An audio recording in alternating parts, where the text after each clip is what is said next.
ರಾಘವೇಂದ್ರ ಸ್ವಾಮಿ ವೆಂಕಟನಾಥರ ವಿವಾಹ ಮಹೋತ್ಸವ ನಡೆಯುತ್ತಿದ್ದಾಗ ಅತ್ಯಂತ ವಿಕಾರ ಹಾಗೂ ಕುರುಪಿಯಾದ ಒಬ್ಬ ಮಹಿಳೆ ಬರುತ್ತಾಳೆ. ಆಗ ಆಕೆ ವೆಂಕಟನಾಥರ ಮುಂದೆ ಬಂದು ಹೀಗೆ ಹೇಳುತ್ತಾಳೆ, ನೀನು ಸಾಕ್ಷಾತ್ ಪರಮಾತ್ಮನ ಪರಮಭಕ್ತ. ನಿನ್ನ ಮನೆಯಲ್ಲಿ ದಾರಿದ್ರ್ಯಕ್ಕೆ ಜಾಗವಿಲ್ಲ ಎಂಬುದು ನನಗೆ ಗೊತ್ತು.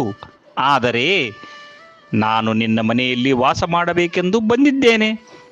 ನಿನ್ನ ಪತ್ನಿ ಸರಸ್ವತಿ ಬಾಯಿ ಸ್ವತಃ ತನ್ನ ಬಾಯಿಯಿಂದ ನಾವಿಬ್ಬರು ಗುರುಗಳ ಬಳಿಗೆ ಹೋಗೋಣ ಎಂದು ಯಾವಾಗ ಹೇಳುತ್ತಾಳೋ ಅಲ್ಲಿಯವರೆಗೂ ನಾನು ನಿನ್ನ ಮನೆಯಲ್ಲಿ ದಾರಿದ್ರ್ಯದ ರೂಪದಲ್ಲಿ ನೆಲೆಸಿರುತ್ತೇನೆ.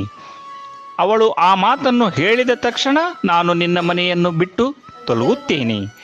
ವೆಂಕಟನಾಥರು ಈ ದೈವಿಕ ಸಂಕಲ್ಪವನ್ನು ಮುಗುಳ್ನಗೆಯಿಂದ ಒಪ್ಪಿಕೊಳ್ಳುತ್ತಾರೆ. ಮದುವೆ ನಂತರ ವೆಂಕಟನಾಥರ ಸಂಸಾರದಲ್ಲಿ ತೀವ್ರವಾದ ಬಡತನ ಆವರಿಸುತ್ತದೆ. ಎಷ್ಟು ಕಡುಬಡತನವೆಂದರೆ ಮಗ ಲಕ್ಷ್ಮೀನಾರಾಯಣನಿಗೆ